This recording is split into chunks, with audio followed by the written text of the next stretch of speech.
Fried momo বাচ্চা থেকে বড় প্রত্যেকেরই খুব পছন্দের একটা স্ন্যাক্স আইটেম। আজকে আমি সুদেশনা ঘাটেক্স কিচেনে তোমাদের সঙ্গে শেয়ার করব ফ্রাইড ভেজ মোমোর একটা দুর্দান্ত সিম্পল রেসিপি। বেশ কয়েকটা সিম্পল স্টেপে আমরা এগুলো বানিয়ে নেব। প্রথমে প্রিপারেশন নিয়ে নেব স্টাফিংয়ের। তার জন্য 1.5 কাপ পরিমাণ কুচোনো বিনস, একেবারেই নুন কুচোনো করে কাটা 1.5 কাপ পরিমাণ কুচোনো গাজর, 1.5 কাপ ক্যাপসিকাম, 1.5 কাপ বাঁধাকপি, 3টে পেঁয়াজ কুচোনো, 2 চামচ রসুন, 2 চামচ আদা, একটু ধনেপাতা আর বেশ কয়েকটা কুচোনো কাঁচা লঙ্কা নিয়ে নিয়েছি। এর সাথে 1 চামচ চিলি সস, 1 চামচ শেজওয়ান সস, 1 চামচ সয়া সস আর 1 চামচ রেড চিলি সস দিয়ে 1 চামচ ভিনিগার মিলিয়ে একপাশে রেখে দিচ্ছি। এবার মোমোর কোটিংয়ের জন্য বানিয়ে নেব একটা ডো। তার জন্য 2 কাপ পরিমাণ ময়দা নিয়ে নিচ্ছি।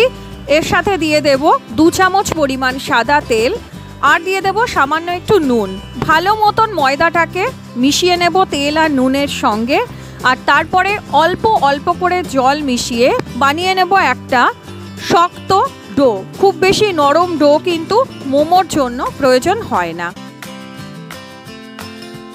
ময়দাটার কিন্তু খুব সুন্দর একটা ডো তৈরি হয়ে গেছে। এবার একটা ভেজা ন্যাকড়া চাপা দিয়ে এটাকে রেখে দেব একপাশে।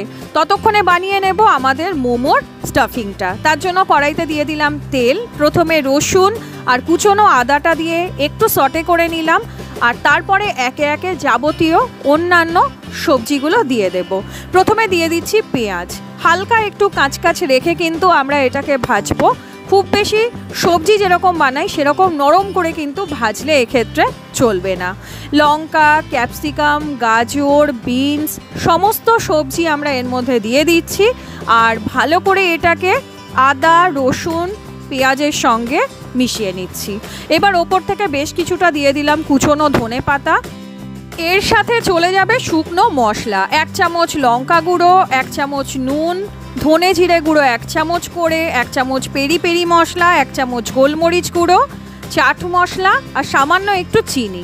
প্রত্যেকটা মশলা কিন্তু সবজিগুলোর সঙ্গে বেশ ভালো মতন মিশিয়ে নেব। লবণটা কিন্তু প্রয়োজনে আরেকটু দিতে পারো। আমি যেরকম ওপর থেকে আরও একটু নুন দিয়ে দিলাম। এবার গোটা একটা পাতিলেবুর রস এর মধ্যে দিয়ে দেব। এই পাতিলেবুর রস দেওয়াটা অপশনাল, তবে দিলে কিন্তু বেশ একটা খটাস আসে মোমোগুলোর মধ্যে, ভাল লাগে খেতে। তো এর সাথেই আমাদের স্টাফিং কিন্তু প্রায় রেডি। এবার যে সসটা আমরা বানিয়ে রেখেছিলাম ভিনিগার সহ বাকি সমস্ত সস মিলিয়ে সেই সসটা দিয়ে একটু নেড়ে নেব, নিয়ে এটাকে নামিয়ে নেব একটা প্লেটে, আর অপেক্ষা করব এটা ঠান্ডা হওয়া পর্যন্ত। সবজিগুলো কিন্তু বেশ কাঁচকাঁচ অবস্থায় আছে, অথচ নরম হয়ে গেছে। ঠিক এরকমই কিন্তু মোমোর স্টাফিং হওয়া উচিত। এবার মোমো বানানোর প্রসেসে চলে যাওয়া যাক। তো আগে থেকে যে ময়দার ডোটা আমরা বানিয়ে রেখেছিলাম সেটাকে আবার একটু ঠেসে স্মুথ করে নেব। ময়দাটা কিন্তু ভালো মতন ঠেসে নেওয়া হয়ে গেছে, আর বেশ কতগুলো আমি ওর থেকে ছোট ছোট লেচি বার করে নিয়েছি। এবার এগুলোকে বেলে নেব। চাইলে কিন্তু তোমরা একটা বড় রুটি বানিয়ে সেটা থেকেও ছোট ছোট করে কোনো কন্টেনারের ঢাকনা দিয়ে কেটে লুচির মতন বার করে নিতে পারো, সেটাও কিন্তু খুব সহজ হবে। ভীষণ মোটা কিংবা ভীষণ পাতলা কিন্তু আমরা এটাকে বেলবো না, মাঝারি একটা পাতলা লুচির মতন আমরা এটাকে বেলে নিচ্ছি। আর বেলার পরে দেখো এটা থিকনেস কতটা এরকম লাগবে। এমনিতে তো মোমো অনেক রকমভাবে শেপে বানানো যায়, কিন্তু আজকে আমি খুব সহজ 2 রকমভাবে দেখিয়ে দিচ্ছি। প্রথমে একটু জল হাতে করে নিয়ে এই লুচিটা চারধার দিয়ে একটু বুলিয়ে নেব যাতে এটা আঠালো হয়ে যায়, আর এরপর 1 চামচ মতন স্টাফিং এতে দেব। আর যেরকম আমরা শাড়ির ভাঁজ দেই না, ঠিক সেরকমভাবে কুচি কুচি ধরে আমরা কিন্তু এটাকে একটা বাটির মতন করে নেব, আর ওপরের যে ঝুঁটিটা তৈরি হবে সেটা ধরে একটু বসিয়ে ঘুরিয়ে দিলেই কিন্তু আমাদের মোমোর একেবারে শেপে চলে আসবে। দেখে আশা করি বুঝতে পারছো এইভাবে বানানো কত সহজ। মোমো কিন্তু অনেক রকম ডিজাইনের হয়, আমি আবারও বলছি। আমি দেখাচ্ছি যেটা আমার খুব সহজ লাগে সেরকম টাইপের 2টো ডিজাইন। এটা আরও একটা ডিজাইন, এটা একটু লম্বাটে শেপের হবে। তো এক্ষেত্রে না একটু আড়াআড়িভাবে আমরা স্টাফিংটাকে দেব। তারপরে একটা পাশ ভাঁজ দিয়ে নিয়ে আরেকটা পাশ আঙুলের সাহায্যে একটু উঁচু করে অপর পাশ দিয়ে আমরা কুচি কুচি করে এরকম করে মুখটাকে সিল করে দেব, ঠিক যেরকমটা তোমরা স্ক্রিনে দেখতে পাচ্ছ। আশা করি খুব একটা ডিফিকাল্ট লাগলো না এই 2টো ভাঁজ দেয়া মোমো। তো ব্যাস এরকম করে কিন্তু বাকি মোমোগুলোকেও আমি করে নিচ্ছি। তো সমস্ত মোমোগুলো এখানে রয়েছে। এবার একটা হাঁড়িতে জল গরম করে তার উপর একটা ঝাঁঝরি থালা বসিয়ে ওর ওপরে আমি বেশ কয়েকটা মোমো সেদ্ধ হওয়ার জন্য বসিয়ে দিয়েছি। এটা মোটামুটি 10 থেকে 12 মিনিটের মধ্যেই কিন্তু হয়ে যায়।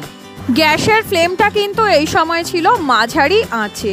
এরকম এক একটা করে ব্যাচে আমি মোটামুটি 6টা 8টা করে বসিয়েছিলাম মোমো। আর সমস্ত মোমোগুলো সেদ্ধ হওয়ার পর কতকটা এরকম দেখতে লাগছে। আমরা কিন্তু মোমো এইভাবেও খেতে পারি, কিন্তু আজকে আমরা বানাচ্ছি ফ্রায়েড ভেজ মোমো। সেই কারণে এই মোমোগুলোকে এবার আমরা একটু ফ্রাই করে নেব। কড়াইতে দিয়ে দিচ্ছি বেশ কিছুটা তেল আর ভালো মতন গরম করে নিয়ে একেবারেই ছাঁকা তেলে আমি কিন্তু মোমোগুলোকে ভেজে নিচ্ছি।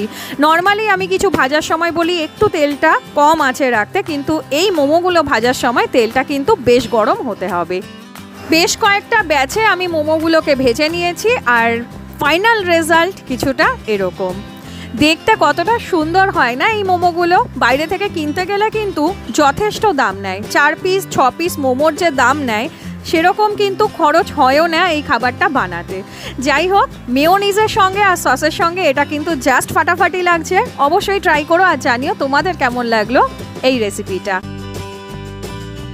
তো দেখা হচ্ছে নেক্সট রেসিপির সঙ্গে। টিল দেন সবাই ভালো থেকো, টাটা।